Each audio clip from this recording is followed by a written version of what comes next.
분당 서현역 흉기 난동 사건의 피의자 최원종이 지난 10일 얼굴을 드러내고 자신이 스토킹 피해자라는 발언을 했습니다. 사건 당시 숨진 60대 여성의 가족들은 최원종의 변명에 불과하다면서 감경 없는 엄중 처벌을 호소하고 있습니다. 사회일부 백승우 기자와 이 사건 자세히 알아보겠습니다. 자, 백 기자. 수사 결과부터 먼저 짚어봐야 될 것 같습니다. 경찰은 피의자 이 최원종이 왜 범행을 저질렀다고 보고 있습니까? 네, 우선 사건이 검찰로 넘겨진 날 카메라 앞에 선 최원종의 말을 한번 직접 들어보시겠습니다. 제가 몇 년 동안 이 조직 스토킹의 피해자였고 제 집 주변에 조직 스토킹 스토커들이 많이 있다고 생각했거든요. 그래가지고 제 집 주변에 있던 사람들을 죽여야겠다고 생각했습니다. 네, 경찰은 이 같은 최원종의 진술 등을 토대로 피해망상 때문에 벌인 범행으로 결론지었습니다. 피해자 유족들이 이런 최원종의 말들에 큰 상처를 받고 있는 상황 아니겠습니까? 네, 그렇습니다. 이 최원종이 자신이 스토킹 피해자라고 주장하고 반성문까지 쓰겠다고 밝혔는데요. 이 피해자 유족은 이 최원종이 피해자를 고려하지 않은 채 자신에게 유리한 말만 하고 있다고 분노하고 있습니다.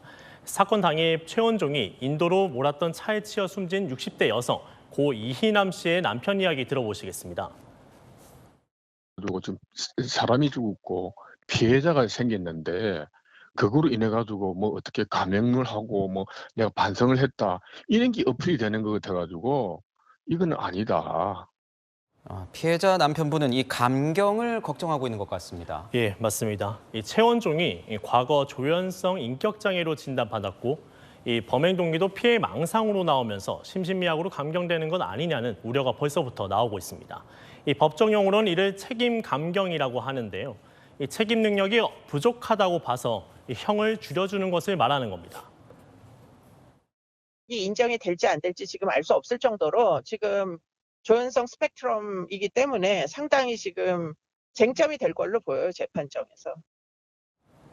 예, 하지만 심신미약으로 인정되기 쉽지 않을 거란 의견도 나오고 있습니다. 특히 최원종은 하루 전 흉기를 구매하고 범행 장소도 미리 가보는 등 계획 범행을 저질렀다는 점에서 감경 대상이 아닐 수 있다는 겁니다. 재판 중 정신감정을 진행할 것으로 예상되는데요. 예전에 비해 정신병력만으로 심신미약 감경이 쉽게 인정되지는 않는 추세입니다. 네, 유족분들이 이 숨진 이희남 씨의 생전 모습까지 공개하지 않았습니까? 예, 맞습니다. 지금 보시는 이 영상 속 여성이 고 이희남 씨입니다. 이 사건이 발생하던 날 부부는 9월로 예정돼 있던 해외여행 이야기를 나누며 길을 걷고 있었는데요. 한순간에 최원종의 차가 인도를 덮친 겁니다. 갑자기 차가 지나가는 거예요. 인도에 무슨 차가 있지? 순간적으로 제가 정신을 못 차렸어요. 그러면서 우리 집사람 해가지고 가니까 벌써 쓰러져가지고 우리 집 카톡방에 제목이 행복한 우리 집입니다. 이 행복한 우리 집이 찰나 1, 2초 만에 완전히 풍지박산이 난 거예요.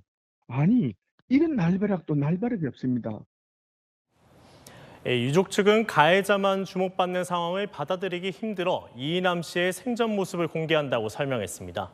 무엇보다 바라는 건 14명의 무고한 사상자를 낸 최원종이 감경 없이 엄벌에 처해지는 것이란 뜻을 분명히 했습니다.